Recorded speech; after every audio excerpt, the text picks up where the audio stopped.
All right. I would take notes today because there may or may not be a surprise at the end. Cookies! No, not cookies. Oh, you told me. No, I mean, this surprise at the end of this does not deal with cookies. It deals with pop quiz. All fun, No, not pop quiz. Might be like a pop quiz. So I know last time I was in here, I talked about a lot of different things in the colonies and tied it in with the Constitution, tied it in with stuff in the future. The reason why I came in here, I thought about continuing on where we were at last time after the test, but Constitution Week, Constitution Day was actually Tuesday. Tuesday would have been a great day, but you got that test and I wasn't messing with the test. But the most important thing, as I told you last time, is this little book right here. It is the Constitution of the United States of America. It's not the real copy. Yeah, it's not. Yeah, the real copy is in the National Archives in Washington, D.C. You can go there for free, take a big look at it. It has the Declaration of Independence, the Constitution, I think the Magna Carta, which is England's basically their charter. I think it's all in the same area. So yeah, you can go and actually see the actual documents. You can take a picture, but you can't use flash photography because it can ruin the documents, all that fun stuff. But the Constitution is basically the body of fundamental laws that say how the government is to operate. This is the supreme law of the land. No other laws may supersede it. What's the word supersede mean? Just context. Like get past it. Or... Yeah, no other laws can be written that trump this book. These set of laws. It explains how the government works. There's several articles that deal with that. It talks about checks and balances, we'll talk about a little bit later. And it also protects your civil rights. Everybody in this room has civil rights.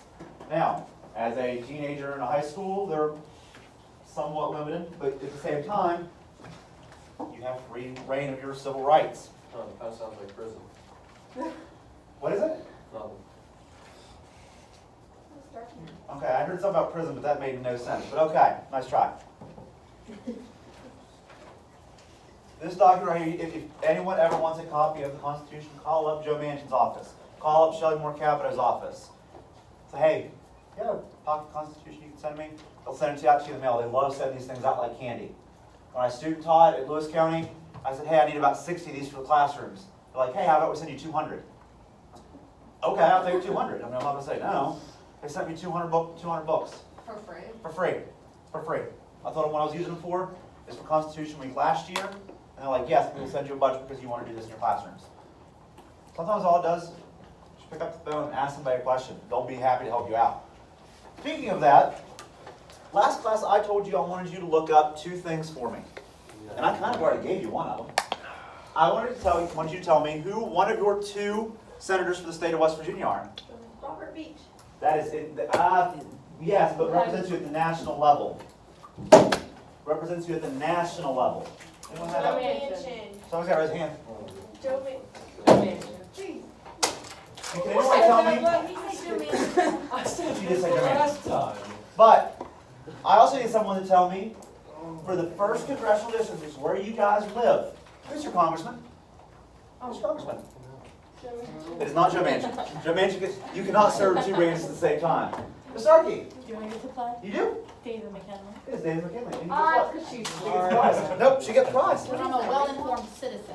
You should always know who those people are because if you ever have issues that cannot be solved at the local level, sometimes it helps to go up the food chain a little bit. Just like here at the school, if you have a complaint, you go to Ms. Stark, you come to me about something, I'm like, well, we ain't doing nothing about it, sorry, back to luck. Who you gonna go to? You gonna go to the food chain. You wanna talk to whoever's in charge of that. You wanna talk to Mr. Cottrell or Ms. Schimmel. And if they can't fix it, probably go to the Board of Education and be like, hey, I got a problem. So like I said, sometimes it really does help to know who your elected officials are because they can help you with just about anything. Anybody want to go to the military academy? Like, you're going to have to get to know one of your senators or your congressmen because they have to write you a letter of recommendation before you can even be considered to be enrolled in a military academy. If you want to go to the Naval Academy, Air Force, anything like that, you have to cozy up to your senators or your congressmen and women. They'll write you that letter of recommendation. All right, just a quick little thing on kind of outlines the Constitution. First things first, as soon as you open up page 1 well, besides the table of contents, it gives you the preamble of the Constitution. And that preamble basically lays out the purpose and introduces the Constitution itself. Does anyone in here, by some stroke of great luck, can you recite to me the entire preamble? We, the people of the United States, in order to form a more perfect union, establish justice, ensure domestic tranquility, provide for the common defense, and promote general welfare for the whole line, You're 3/4 of the way there. for ourselves and our posterity. Alright. I don't remember the You, rest of it. since you already got Chris Candy, I won't give you two. Yeah, I don't. But, I'll read it. Go for it. You gotta start from the beginning. Oh, no. Do our name established.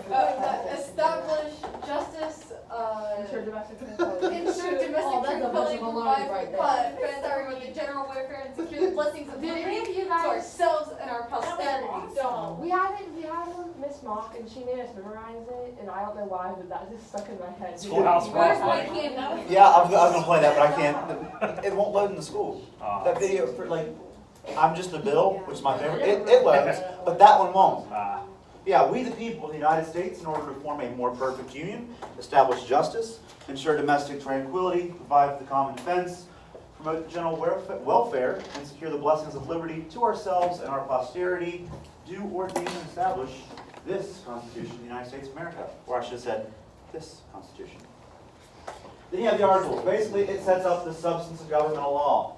Does anyone know how many articles there are of the Constitution? Oh, crap.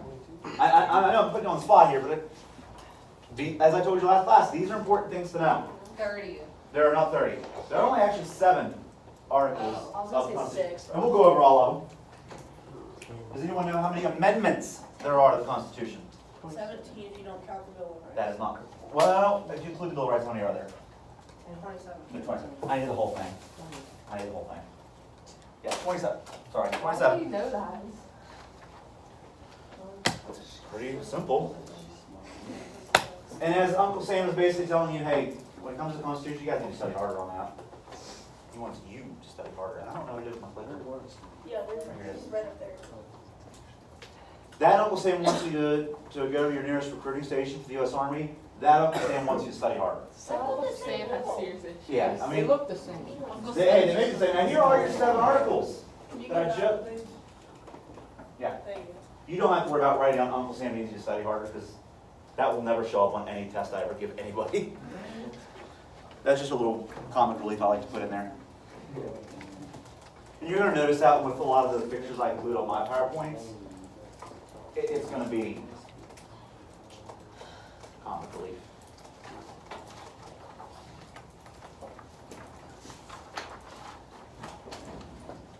Who needed me to copy notes?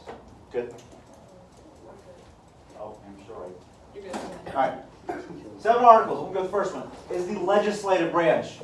Can anyone tell me what makes up the legislative branch in the U.S. government? Take a guess. I know you probably have it. Okay. Anybody got an idea? The legislative branch is Congress, Senate. U.S. House of Representatives and your Senate make up the legislative branch. In the state of West Virginia, it is the House of Delegates and the Senate. Here's a fun random fact. Mr. Stark, you can correct me if I'm wrong, but I believe there's only one state in the entire United States that does not have a bicameral legislature. Bicameral means 2 houses. They have a unicameral legislation. I believe it's the state of Nebraska. It's one or 2. I think maybe Maine's the other one, but I don't know. I know Nebraska for sure. But they have a 1-house legislature. The second article deals with the executive branch. Who is the head of the executive branch? President. It is the President of the United States, which is who? Raise your hand, you know what? Okay, it's Trump, yeah, sorry. I'm like, please tell me you got, It's Ronald Ball. who's your vice president? Oh, gosh. It is not Joe Manchin or Joe Biden, not even close right now. Here's what I want you guys to do, next time I come in here. You told us to know those by the time you came in here, we still. No, I just asked you the one too. You said you should know when I gave you one. Yeah, but here's the thing, you should at least, hey guys, you should at least know who your president, your vice president are. Your vice president is Mike Pence. Because if something happens to your president, tragic accident of some sort, your vice president assumes the duties of the presidency. He becomes president. So Mike Pence will become your next president. Now, there's things that go on we'll talk about here in a bit, that if something happens to Trump, Pence, so on and so forth, who takes over, and up to this point in American history, it's never had to happen, but So, third, the vice president secretly wants the president to like leave. yeah, Isn't that you like, can also invoke the 25th Amendment, and a majority of the cabinet has to agree that the president's in no mental shape or is incapacitated to take over to be president. The majority of the cabinet has to sign on to it, including the vice president, and that they basically kick him out of office. But once again, that's never happened either. It's never even come close. Unless you watch movies and things like Air Force One and other movies, but has nothing to do. The judicial branch, what is does anyone know what the judicial branch is? That's pretty self-explanatory. Not just a jury. not jury, but Judges, courts. What is the Supreme Court of the land? The biggest one. I just gave the answer. The Supreme Court. There you go, thank you, Hannah. It is the Supreme Court. That is the most influential court in the United States. Article 4 deals with relations among the states. We'll talk a little bit about that. 5th talks about the amendment process, how we make amendments, how we ratify them. Oh, I'm sorry, there's actually 6. I miscounted because Kraft can't do it. No, there's 7. 6 deals with national debts, national supremacy, oaths of office. And number 7 deals with requirements for ratification, which you would think 5 or 6 would be number 7, but because you have to do amendment and then you have to ratify.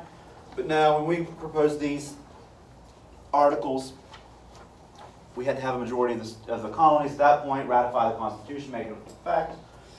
9 out of 13 states had to agree.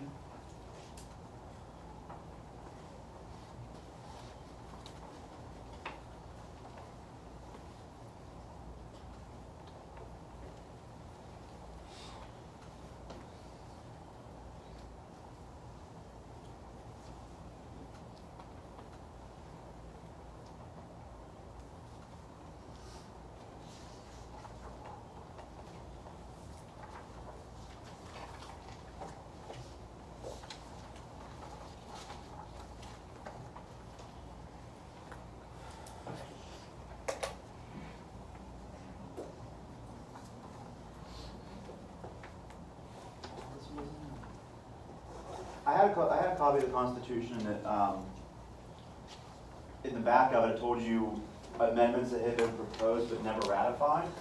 Some of them were like getting rid of the Navy, some of them were getting rid of the post office, Equal Rights Amendment that have never passed. And some of them were actually quite interesting, but I wish I had it. It was one of those like weird factoids, like, oh, who would have thought to have proposed that as an amendment? And of course, it's like it was proposed in like 1910. We've never ratified it, but there's a lot of those.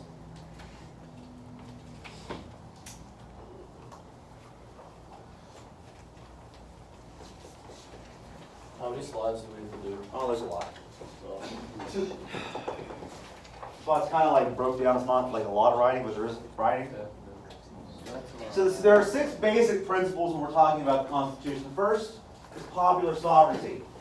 Basically, it means that the supreme power is going to rest with and only with the people. You guys have the power. You guys elect your representatives. You guys made suggestions to representatives to try to influence legislation.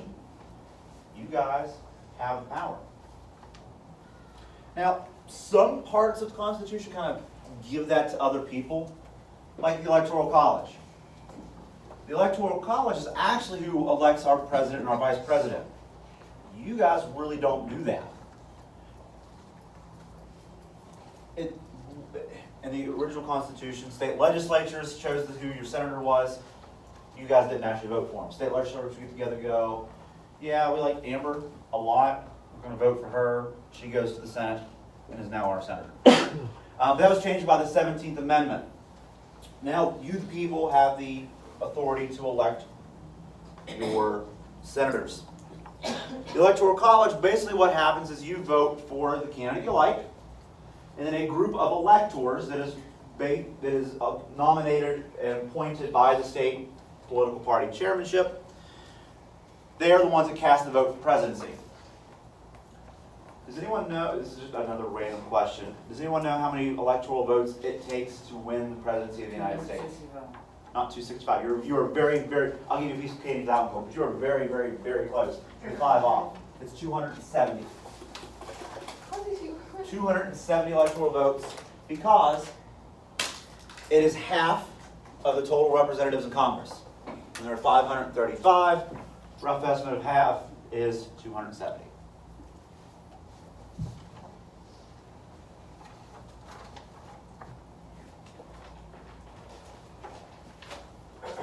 We nominate these people. So in West Virginia, we get 5 electoral votes. How did I come up with that number? We talked about it last time. How many senators do we have? Every state has 2. How many congressmen or women does West Virginia have? 3. 3 plus 2 is 5. That's how each state determines how many they get. Everybody's guaranteed 2 because you have 2 senators. Your House of Representatives vote is made up of population, which we determine by the U.S. Census, which comes out next year. And West Virginia will probably lose a congressional seat. Would you agree with that, Ms. Starkey? No. No? Okay. I think we'll be okay. We'll be okay? Yeah. It's all based off population. If a state gains a lot of people, they might gain a seat, whereas another state might lose it. And at one point, West Virginia had, I believe we had 7 electoral votes at one point. And then just over time, people left the state. And we've gone down to where we're at now at 5, and 5's been around since the 90s, I believe.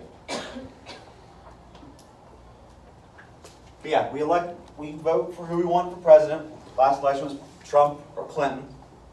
The state chose Donald Trump. So all 5 of our electoral votes technically go to Donald Trump.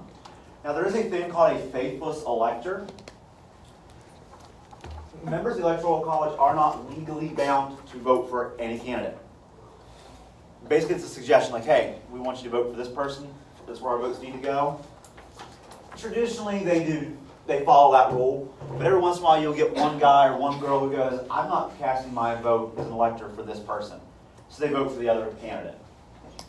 And it's happened throughout history. We've had, even in 2016, there were faithless electors. None from West Virginia. Usually it can be wherever. But that's how the Electoral College, they're the ones that choose your president, not you. So yes, a president can win, or a candidate can win the popular vote, but lose the Electoral College. And it's happened 3 or 4 times throughout history. Most recently, 2016. Hillary Clinton won the popular vote by like 2 million votes, but she lost the Electoral College. Because she lost states like Pennsylvania, Michigan, and Wisconsin, and Florida, which are considered huge swing states because in each election they might vote Democrat one cycle, and they might vote for the Republicans the next one. That's why it's important to win states as a whole, not just worry about getting the popular vote of everybody. In 2000, Al Gore won the popular vote, but George Bush narrowly won the Electoral College. Fun fact on that election, that was the closest decision in American history in regards to the Electoral College. The closest we've ever had. It was like 271 to 269. It was that close of an election. Fun fact part 2. Up to that point, West Virginia had been a historically Democratic state when it comes to voting for presidents. We hadn't voted for Republicans since Reagan, and Reagan almost swept every state in 82, 84, something like that. But in that election, West Virginia actually voted for George W. Bush. And everyone says all the election went down to Florida. But if you think about it, if West Virginia had stayed as a Democratic state, Florida wouldn't have mattered. Florida would not have mattered. So it's interesting things like that that can really change an election. And now, every election since 2000, West Virginia's been a solid Republican state. If you're a Republican presidential nominee, you can almost bet money on the bank that you're gonna win West Virginia in 5 electoral votes. Principle number 2 is limited government. It's also known as constitutionalism, and it is the rule of the law. This one states that the government is not all-powerful. There are checks and balances that each branch of the government has to answer to another branch. It has to answer to the states, and it has to answer to the people. The powers the government has, if the government has a certain power, it's listed in the Constitution. If it doesn't have it, you know what? It's actually also listed. Fun little fact we'll go over here in a second. But just because it's not listed in the Constitution doesn't mean it does not exist.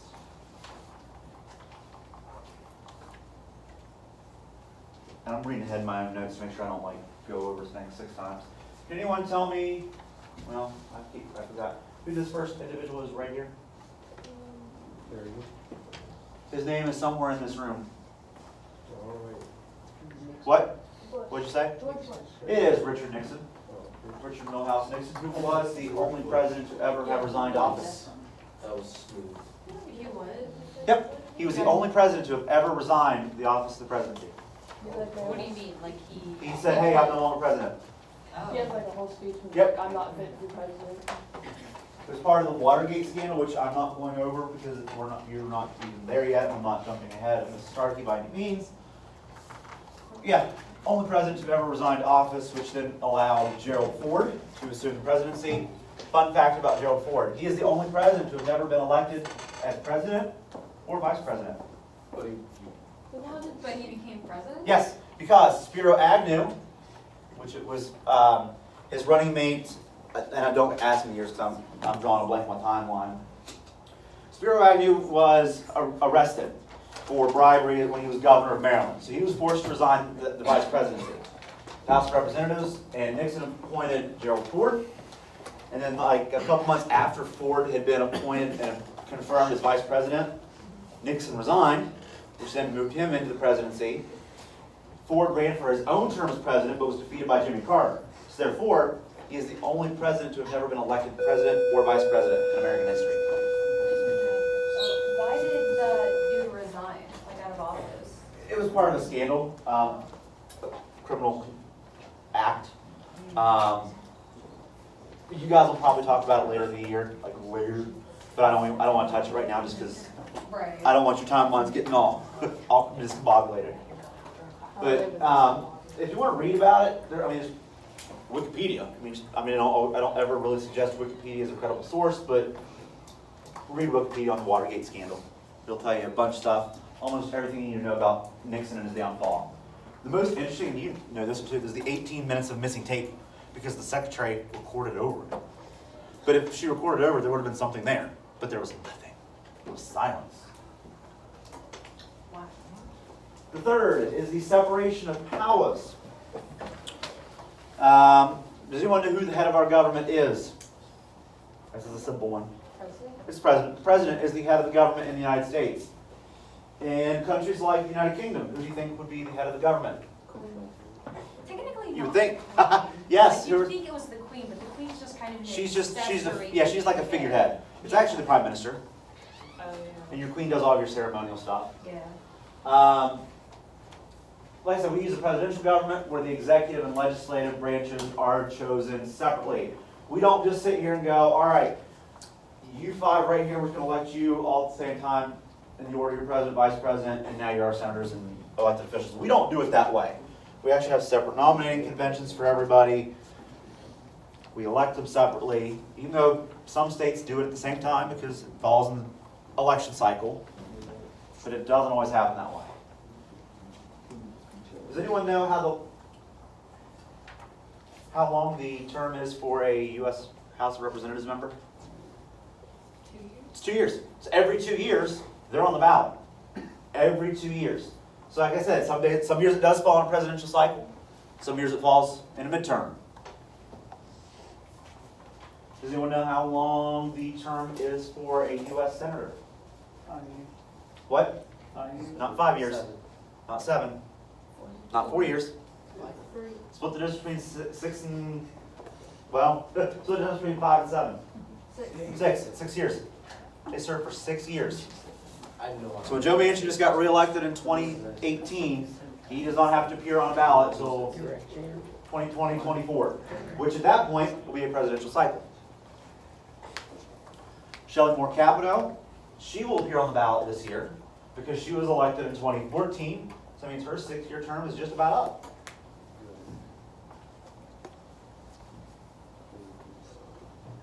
Does anyone know why we might do that? Why we might stagger out such an extreme length of time Pay attention, between please. elections? Please dismiss middle school volleyball at this time to change and report to the gym. Like, a bunch of new people all at once. That's a good, that's a, yes. So we don't get a whole bunch of new people at once that might have radical views. Whether you're a Democrat or Republican, you might not want a huge chunk of, I'm trying to think of an example without alienating somebody in the room, but the Tea Party. You guys remember hearing about the Tea Party several years ago? They were the tax enough already party, wanted more limited government, less taxes.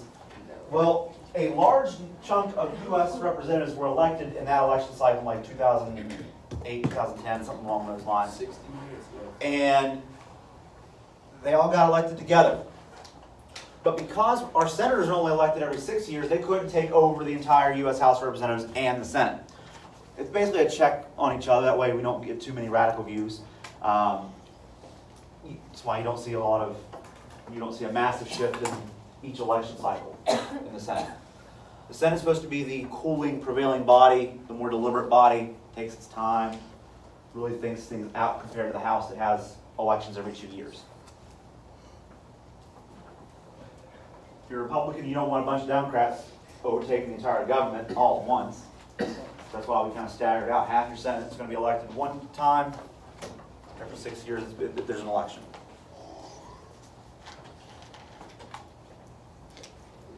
It's just to keep radical viewpoints out of the government.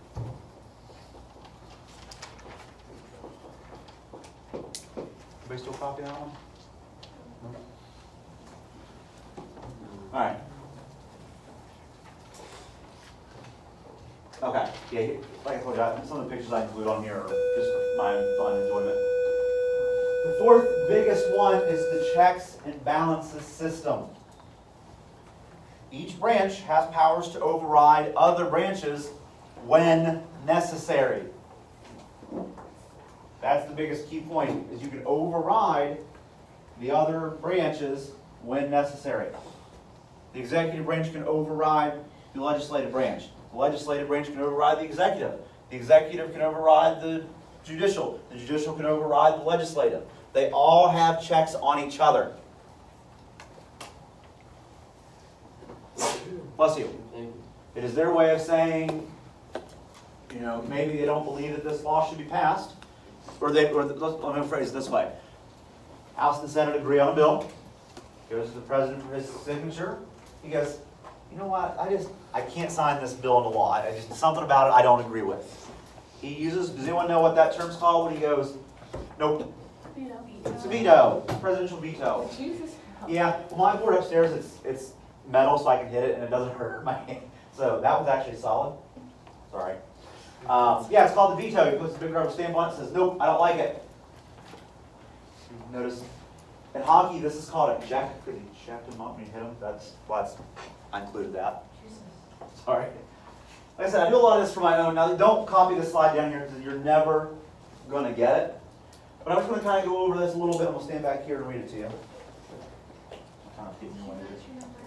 So, let's say Congress Congress ends up approving presidential nominations. They control the budget. It can pass laws over the president's veto. So if the president goes, no, I don't want to sign it, it goes back to the House and the Senate, and they can override his veto with a 3/5 majority vote.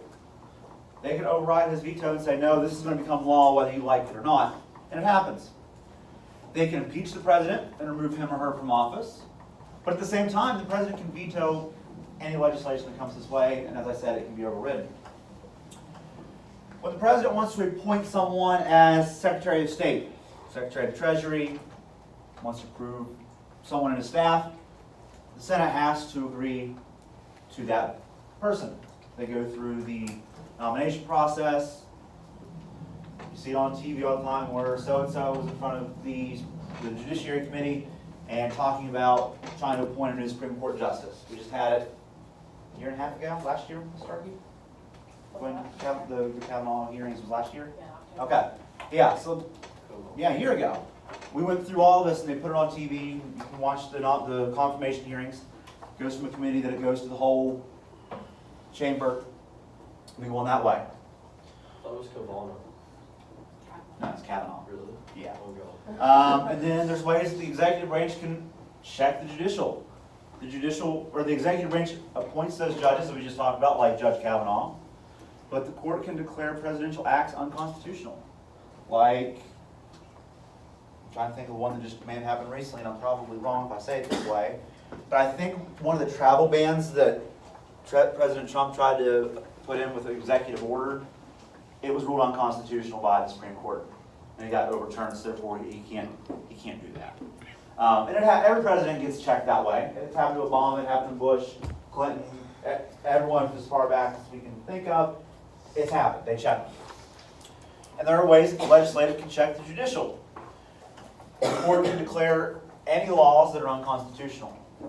They may pass a law and they say, hey, you can't drive a car on Sunday on the right-hand side of the road.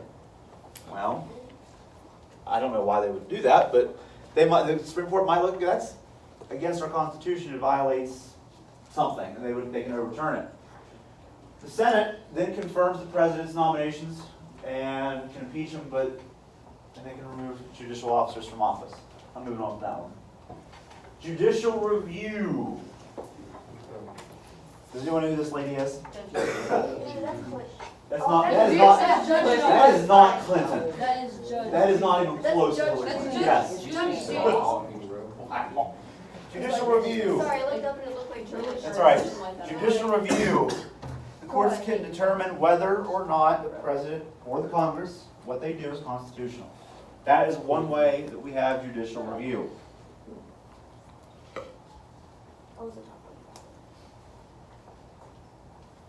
As we just said, that is one of the checks, and I just talked about some of those checks and balances.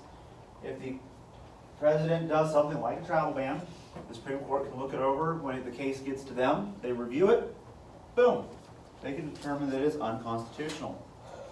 I want to make sure I have this in my notes, so I want to make sure I talk about it at least somewhere.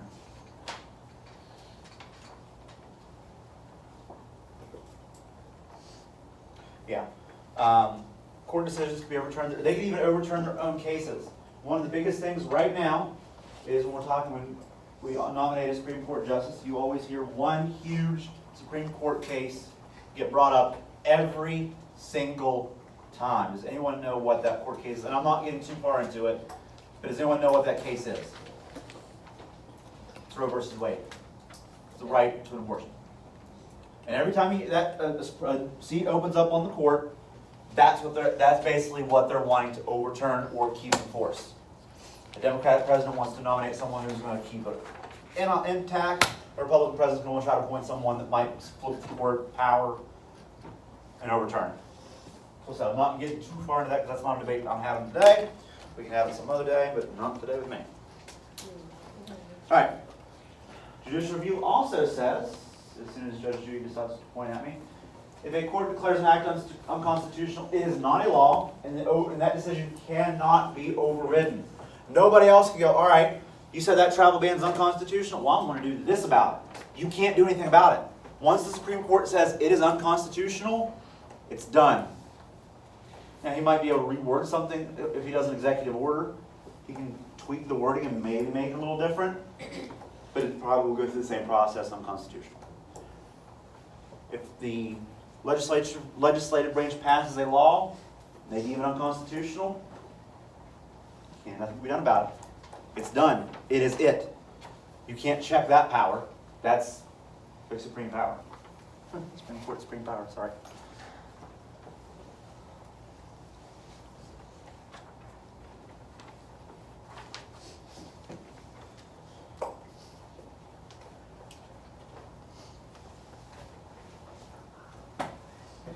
The next slide will be the last one you'll copy for just a little bit because I'm going to go through kind of the last couple that I want because they're important, but I really want to go over the Bill of Rights. Anybody still copying this lady down? All right. My lovely lady down.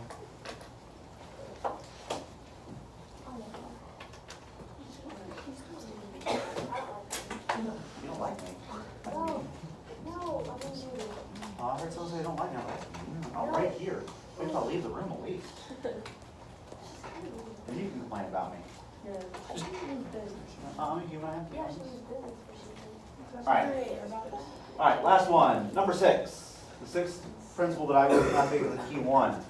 Federalism. Federalism is where the national government is given certain powers by the Constitution. And where I said, even if it's not specifically stated in the Constitution, it is. Whatever's left is a power for the states that they can use. If it's not guaranteed by the Constitution, it is a right left to the states. And I believe that is the 10th Amendment. Yep. Powers not delegated to the United States by the Constitution, nor prohibited by it to the states, are reserved to the rights or the states respectively and to their people. So that's why state legislatures have states have their own constitutions. Maybe there's something that's not covered in the U.S. Constitution that the state feels that you have a right to it in the state of West Virginia or the state of Florida. Some states, their head of their executive branch is their governor, and they might say, hey, your governor can run for as many terms in office as he wants. Most states say, hey, he can only run for 2 consecutive terms. He or she can run for 2 executive terms. 2 consecutive, not executive. But whatever power is not specifically stated in the Constitution, that power is given to the states.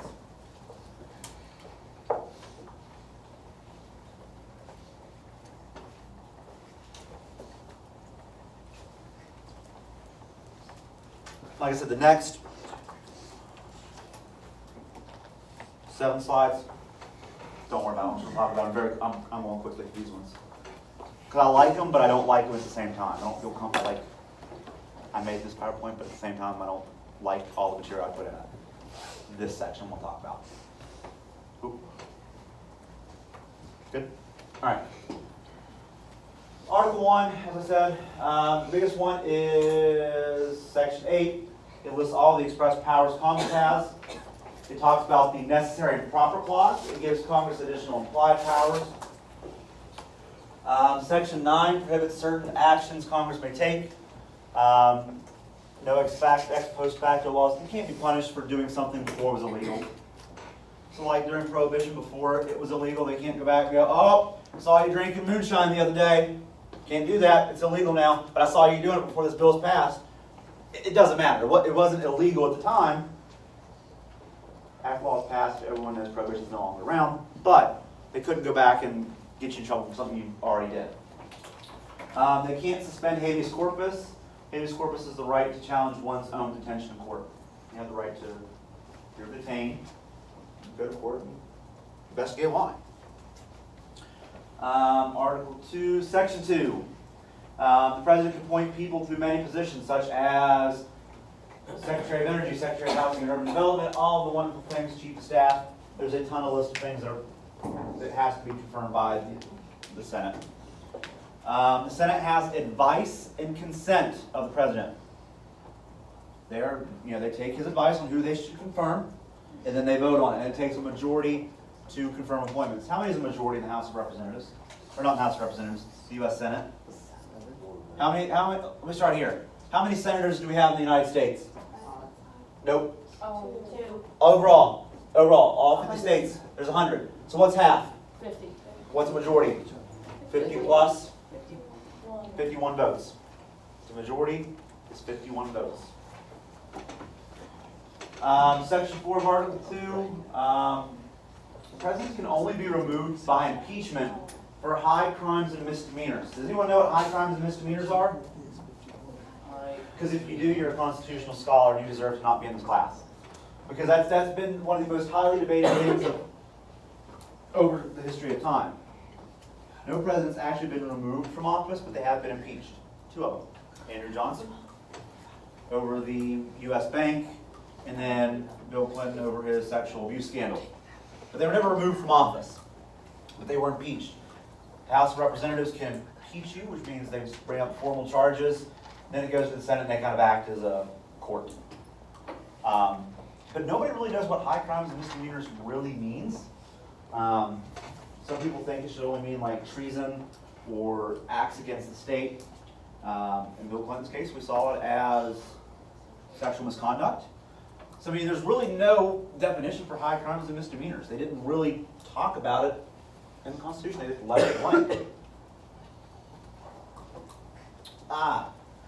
This is an interesting one. Section 1 of Article 4 talks about full faith and credit. Basically, if you have a driver's license in West Virginia, under the full faith and credit clause in the Constitution, your driver's license has to be recognized by all other states. That's why you don't have to have, when you go to Virginia, you don't have to get a new driver's license because you're in Virginia. It's recognized all over. This full faith and credit clause has been pulled into effect for things like, I'm not trying to get controversial topics today, but I am. When we had a gay marriage debate in our country, people were saying, well, if you can get married in Vermont, why can't you get married in Texas? If you're a gay couple, why? The full faith and credit clause is right there. Each state must grant each other full faith and credit on the public acts, records, and judicial proceedings of all others. All legal decisions of states must be respected and held to by those states. So that was kind of the big thing. Well, if we're a legal marriage in Vermont, why isn't that recognized somewhere else? Or why can't we have that same right somewhere else? Article 4 talks about formal amendment process. First, the amendment has to be proposed. It can happen at the national level. And it has to be ratified. It happens at the state level. That's the ideal of federalism. There are two ways to propose an amendment. 2/3 of vote in both houses of Congress have to be proposed and voted on, such as the right to vote. That was done by an amendment. Overturning prohibition, enforcing prohibition, women's right to vote. All that, all 27 amendments from our Constitution have been proposed and done this way. You can also do it by a constitutional convention. 2/3 of all 50 states have to come together and go, hey, we want a national seatbelt law. I'm just coming up with something stupid, but we want a national seatbelt law, we want to add to our thing, you have to have this. You have to have a seatbelt every time you get in a car. This constitutional convention has never happened in the history of the United States.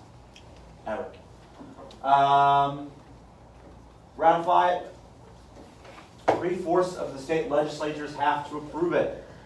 26 of the 27 will ratify it this way. And then 3/4 of the conventions called by the states approve it. Only the 21st was done with that way. Does anyone have to know what the 21st Amendment is before I look it up? Yep, the start gets right. Oh, sorry. No, you're okay. You did say anyway. Well, I did say it. You're right. I was looking it up. She knew it. Prohibition of. I should have knew that, but for some reason I blanked.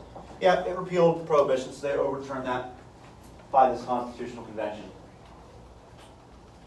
All right, first 10 amendments.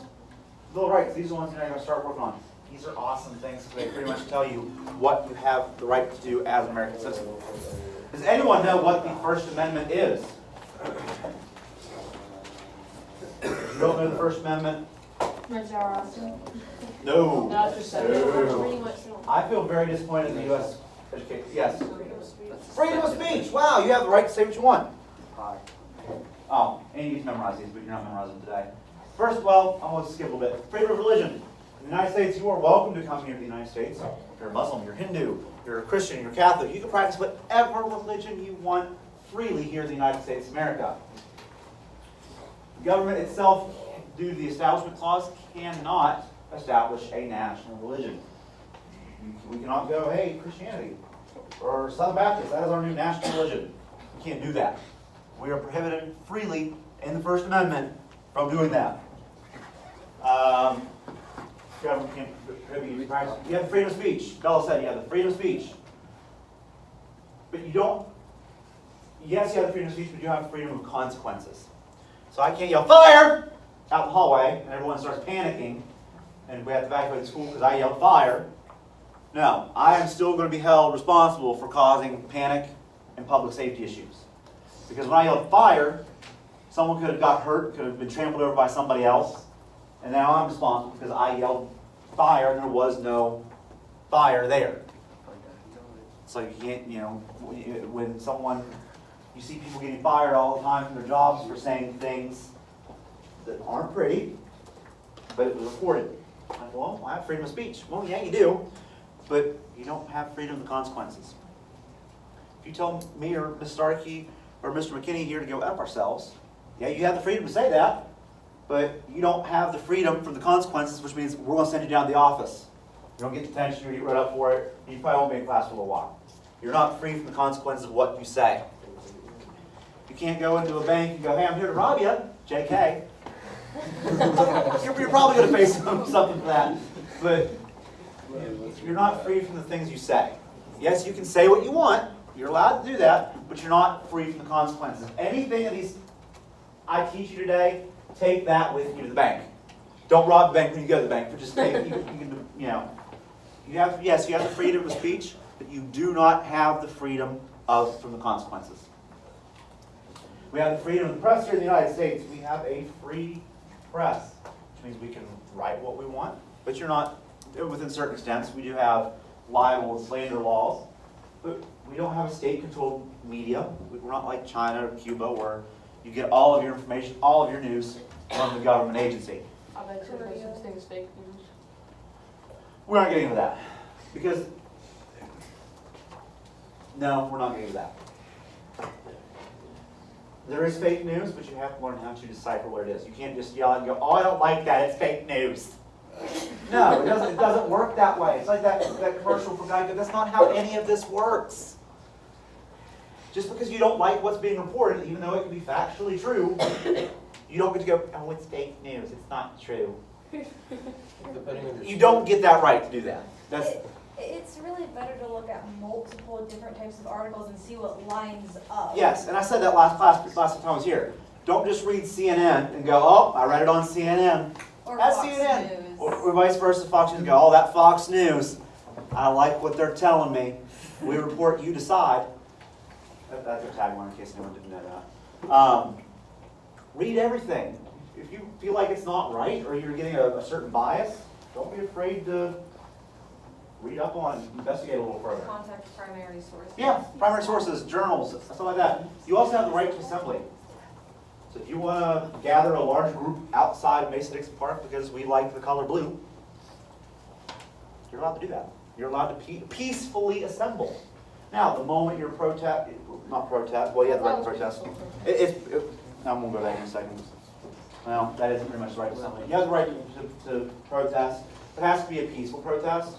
So if you're out there saying, hey, we should ban all guns, I know I'm hip hop, but I'm saying if you go out there out in the parking lot and go, ban all guns, and you just run around the parking lot saying that, and someone throws something at you, or you start getting into a fight with someone because you're like, no, we shouldn't ban them. Well, yes, we should. You start getting into a fight and it gets physical, you're not allowed to do that. That's when you can start getting in trouble for inciting violence.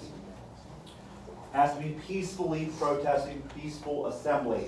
You can gather large groups of people, but the moment it turns violent is when it's now against the law.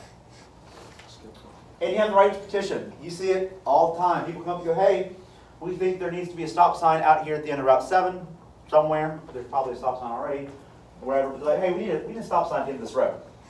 You get enough people together, you say, hey, please sign my petition to get this done. You take it to a local body of government, and it can be changed. You have the right to do that. If you think the school, we should have neon lights in the ceiling that flash whenever the bell rings, you can petition that. I'm not saying do that, please don't do that.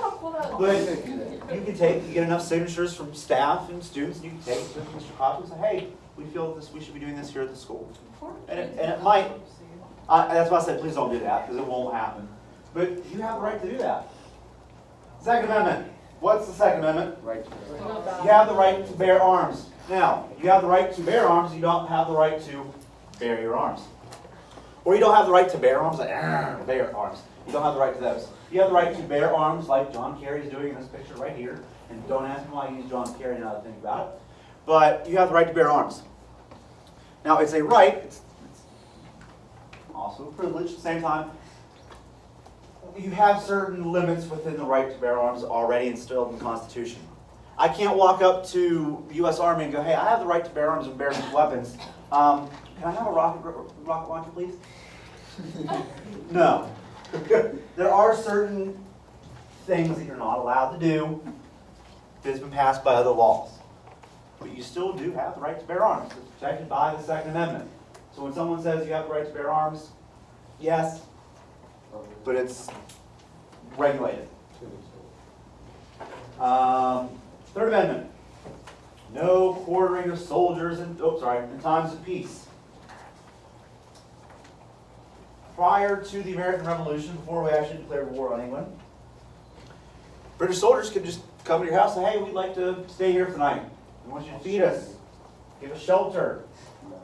You had to do it. But thanks to the Third Amendment, you no longer have to do that in times of peace. The National Guard can't walk up to your door and go, hey, I like your house. Can we stay here for a while? You have the right to go, no. You don't know how to do that. They are not allowed to take shelter in your house in time of peace. And they can't forcibly make you do that. They just cannot do it. The Fourth Amendment. Before I get there, does anyone know the Fourth Amendment? It's just a guess, and now it's not the ceiling. Fourth Amendment. You have the protection against any unreasonable search and seizure. If someone comes into your house or your car or anywhere else, they have to produce a search warrant signed by a judge before they can search you. They have to produce a warrant with reasonable evidence to say, hey, we need to come take a look at your house. We think you might be harboring something. You might have something in your house that's illegal. Whatever it may be. They can't just walk up into your house and go, hey, we think you got something illegal in your house. We're just going to come in and take a look. Can't do that. They cannot do that. Fourth Amendment prevents that. Does anyone know who the gentleman is on the screen? Former Secretary of State. His name is Colin Powell. He was a general during the first Iraq War. Pretty prominent guy in American history. We talk about him. The Fifth Amendment. Make sure there's nothing else in here. All right. We talked about this a little bit when we talked about the colonies. No double jeopardy. You cannot be charged with the same crime twice. So O.J. Simpson, he can't be charged for murder. The same murder, which I think was first-degree murder. He cannot be charged with first-degree murder ever again. In that same case. Now, if he goes out and kills somebody else in his first-degree murder, then yeah, he can. But Attention, please. Middle school cheer, please be dismissed to change and report to the field for pictures. in the case of Nicole Brown Simpson and Ronald Goldman, he cannot be charged with first-degree murder ever again in that case. Like I said, if he goes out and kills somebody else in his first-degree murder, yeah, he's Ms. something. Starkey, Yeah, I need Robert Tennant, please. okay. Yeah, that you can't do. You also have the protection against self-incrimination. When you are being brought up on charges of something, you have the right to plead the Fifth Amendment. You don't have to say anything that might put yourself in a position that you might incriminate yourself. And you see it happen all the time. Turn on C-SPAN when they're having a hearing. I plead my right to the Fifth Amendment. Sir, did you kill that woman? I plead my Fifth Amendment right. I mean, it's not just in murder case, but you see it, and you see it all the time. People are pleading the Fifth Amendment right. And someone famously once said, if you're not guilty of anything, you shouldn't have to plead the Fifth Amendment. But hey, people in his cabinet still did. That's my one political rant today. I'm sorry. You also have your guaranteed due process of the law. I have to tell you what you've been charged with. I have to give you the right to a trial by a jury. I have to follow certain steps to make sure you are getting the justice you deserve. I can't just look at Kelly and go, hey, I don't like your glasses, you're going to jail for life. Whoa. I can't do that. I have to give her the process of the law. I have to tell her that she's broken some sort of law. Now, she can sue me because I just violated her civic rights because I can't tell her I don't like the glasses and sue her and put her in jail for it. It doesn't work that way. The Sixth Amendment. This is one I know we talked about when we talked about the colonies. You have the right to a trial by a jury. It has to be a speedy trial. I can't have your trial drag on for 6 years because, well, I want to. It has to be a public Ms. hearing. Starkey, Yeah, I need Brianna heavily dismissed. She'll be leaving. okay. It has to be a public trial. It has to be in the same state where the crime was committed. You can't commit a felony here in West Virginia and then say, all right, I'm gonna have my court case in Colorado. You can't just throw a dart at the board and go, give me Colorado. No, you can't do that. It has to be done in the same state. It has to be done in the same state. You have the right to legal counsel. You have the right to have someone defend you. What is a legal counsel person called? A lawyer, thank you. They're a lawyer. You have the right to a lawyer. If you can't afford one, one can be appointed for you. They're called a public defender. You also have the right to call witnesses favorable to the defendant. So let's say, I'm trying to remember people's names here, and I'm very sorry. Let's say Brianna. She robs the 7-Eleven across the street. But she actually doesn't, but she gets charged with it because she was at 7-Eleven around that time. Oh, she did it. But she can go, no, I can call, she can compile a list of witnesses and say, no, she actually didn't do that. She was actually standing by the ATM when Ms. Starkey, one more time. I need Alex Comtero, please. Okay, no problem. That's all right, we know who you are. she can ask people, say, hey, they can defend her and say, hey, no, she actually was doing this instead of that. In O.J. Simpson's case, he had people that said, no, hey, we were out golfing at the time of the murders. No, I saw him here when doing this or doing that. You can have people defending you as well as you defend yourself. They're called witnesses. But you don't want to get someone who goes, oh yeah, she robbed the bank. You don't want that person up on the stage because you just made the case for the other guy, so they're trying to get her in trouble. So you have the right to call witnesses. So if a cop says, hey, you were speeding down Route 7 going 90 in a 45, you can say, hey, no, I had someone with me that wasn't, then you can call it, I'm not getting that. There's ways around it, and that's part of the 6th Amendment. 7th Amendment. Oh, yeah, I'm sorry. I thought I was blabbering on long enough.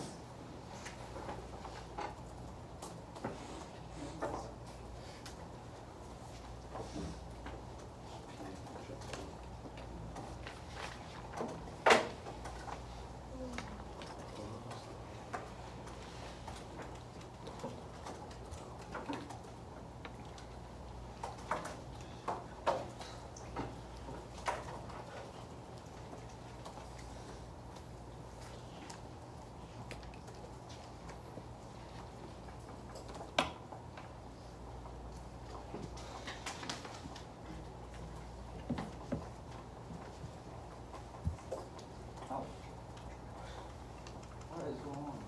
Sorry, that's further out. Okay. 7th Amendment. I don't know what, I didn't click any buttons, but somehow I clicked them. 7th Amendment. You also have the right to a civil trial by a jury. A civil trial is, let's say, you're getting divorced. Oh no, that wouldn't be a trial jury. Sorry, can you help me out on that one? I don't know why I'm struggling here. A doctor cuts off the wrong leg in Ah. surgery. Thank you. I was like, I don't know why I was struggling. Yeah, doctor cuts off, you're supposed to get your right foot cut off, he cuts off your left foot. You know how bad that would be? That would be medical malpractice. Thank you, Mr. Get a wide on place today. But you have the right to a trial in that situation where a jury is going to try to figure out and look at the evidence of, did the doctor actually cut off the wrong foot? Or did he say, hey, maybe your right foot's actually fine, and you should have cut off your left foot? They look at that. That's part of that. Typically, it's a lawsuit for money or to repeal a government action. So in the case of the doctor, you're trying to sue him for some money because, you know, you should still have your left foot. You should be able to hop around on that sucker, but they took it. Now you're going to say, I'm going to sue you for $2 million. Car accidents, you see it all happen, where one party says, well, you hit me and I'm going to sue you for everything you got. That's a civil trial. Now it becomes a criminal trial if there was a death involved, but some other law was broken. But usually in those cases, they're just civil trials. If I had read my own notes, I would have figured that out too.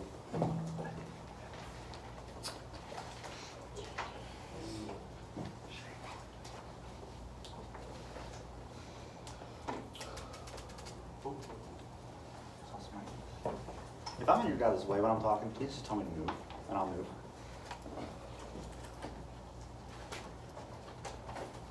The 8th Amendment. You have the protection against any cruel or unusual punishment.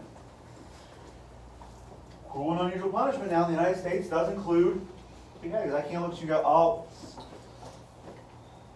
you went 90 and a 45, off with your head. No, that's an unusual punishment. Punishment has to fit the crime.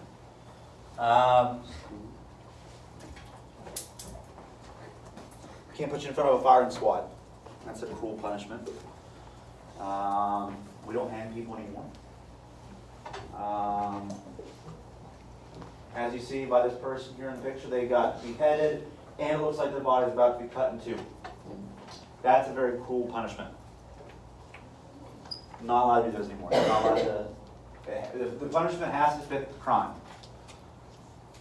Oh, you went 90 to 45, I might give you a suspended jail sentence of 30 days and give you a monetary fine. So like I said, the punishment has to fit the crime.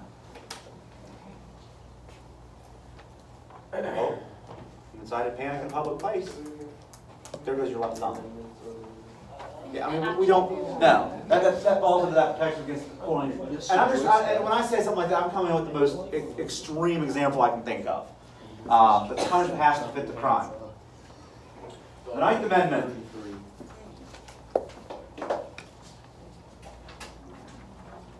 It is the rights that are retained by the people. Basically, just because a right isn't listed in the Constitution doesn't mean that you, the people, don't have that right. Once again, it kind of goes back to what's relegated to the states, but if it's not in there, you can take action and propose that an amendment or some other right is made in the Constitution where you are guaranteed the right.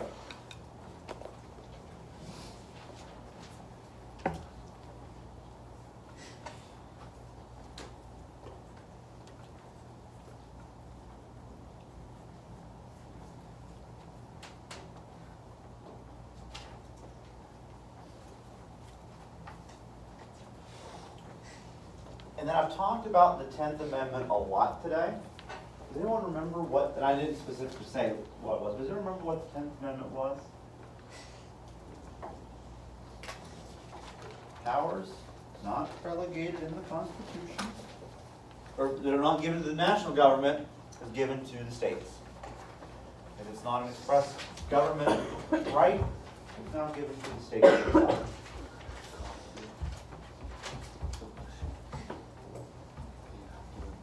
And I'll show that slide here in a second, but I just want to see if anyone was aware of that.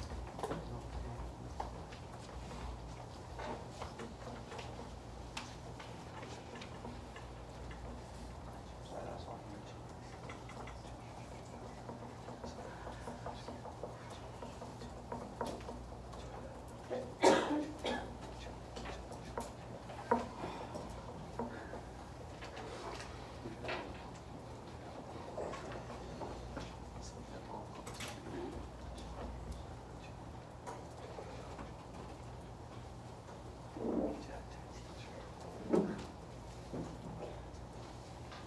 Just a couple more slides today.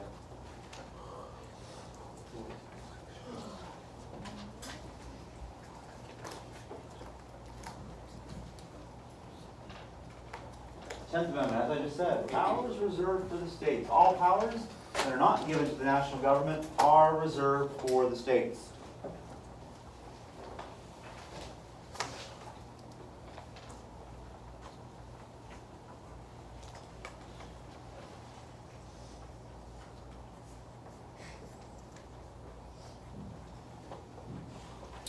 One thing to note that's kind of important when we're talking about the Constitution, even though we've had amendments to the Constitution, we now have 27, things have been added, we really haven't changed the words to it though. The original amendments are still worded the same way, except there's a few exceptions. Like when we start talking about the census and how we count people, that has definitely changed. Because it used to be, if we counted all white people as one person and all non-other people as 3/5 of a person. The 3/5 compromise. That's been overturned. Everyone counts the same. So like I said, the words overall really haven't changed with a few exceptions here and there. But overall, the Constitution's been the same since the beginning of our country. Overall, it just hasn't changed much. The wording, we've added the amendments, but the wording itself in the original text, still the same as it was in the 1800s. The 1700s, wow, I'm off today.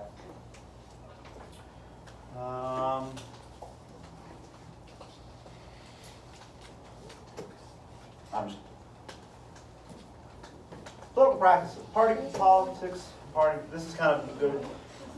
It's important to know that party politics, Democrats, Republicans, Whigs, Independents, Green Party, Mountain Party, all those fun people, did not exist at the start of our nation.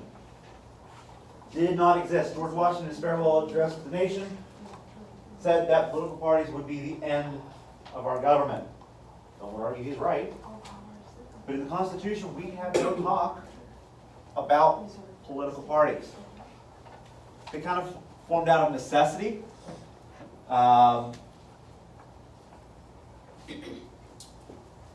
Basically, the role of what the role of the government should have. Federalists, anti-federalists. That's really the first big political debate we have in our country, and that's when we started to see the formation of political parties. Now, in the United States today, we have how many major parties? 2. Who are they? Democrats and Republicans. Now, as I said, we do have, if you ever look at your ballot, when you guys do go to vote, or you can look at it in the newspaper when they get close, you can look at and see there's tons of parties. You have the Libertarian Party, Mountain Party, Green Party, the Socialist Party, you probably create your own political party at this point, but there's so many different political parties that are listed out there that when you go to register for vote, you'll actually see a nice long list that West Virginia Recognizing Go I can register that. Most people register as either as a Democrat, a Republican, or you can vote as an independent, which means you're not technically a member of either party. In the primary, which is the first part of the election cycle, in order to vote, you have to say, hey, I want to vote for the Democratic ticket, or I want to vote on the Republican ticket. In a general election, it doesn't matter. You can vote for whoever. Everybody can vote for whoever at that point. But which means you don't have an allegiance to one party over the other. And I encourage you, you're not even eligible to vote yet, but I know most of you have opinions. You all have opinions on stuff. Take a look at what each party stands for. Don't just go off of what old mom and dad do. Because I can tell you this, what my parents believe in aren't necessarily the things that I believe in. I'll tell you that now. So don't just go off of what someone tells you to do. I want you guys to be informed people. Take a couple minutes, look things up. Look things up yourself. Don't always believe what someone tells you, but I may say, oh, the Democrats are the best party in the world, or hey, the Republicans are the best party in the world, be a Republican. This is why you should be a Republican. No. Look at me and say, shut up, Kraft. I don't want to hear that. Go look for yourself. Otherwise, and be informed when you vote, too. That's the biggest thing I can tell you. Be informed. Don't just vote for someone because someone goes, hey, you should vote for that Kraft guy. No. Find out what that person's about. That person may somewhere in their pop platform say, hey, I want to ban people with blonde hair. Get rid of them. They don't need to be in our country. First off, that's unconstitutional. But you may be voting for someone that you may have blonde hair. Oh, I like that guy. Let me vote for him. But it's against what you believe in. Be informed. Don't worry about this. This just reinforces what I talked about earlier. The Electoral College used to decide who would be the president on their own, but now they just act as a rubber stamp. As I said earlier, we vote for who we want. Majority of the state, that's who we end up getting. Okay. Now it's time for my favorite part. The quiz. Pop quiz. Guess what though? Oh, guess what though? Hold on.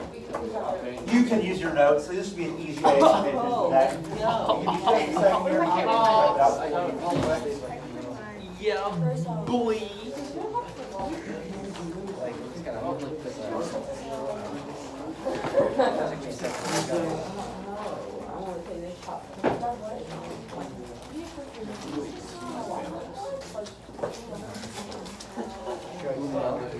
We have to write a question. No.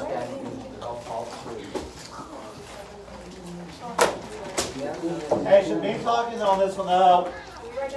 No, do not write out the question.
I'll read them off to you here, I just didn't type it up, so I apologize. What are the 7 articles of the Constitution? Talked about it, took notes on that, there's a whole big slide. What lays out the purpose or the introduction of the Constitution? What is judicial review? Number 4 is what protects you against quartering of soldiers? Number 5, were political parties part of the original Constitution? Number 6, what is the 8th Amendment? 7, what deals with double jeopardy? And number 8, this is kind of a freebie. What TV judge was featured on the slides? What TV judge was featured on the slides? And they should, all these questions, I took 2 off, I had 10. But all of these questions come from our notes from today.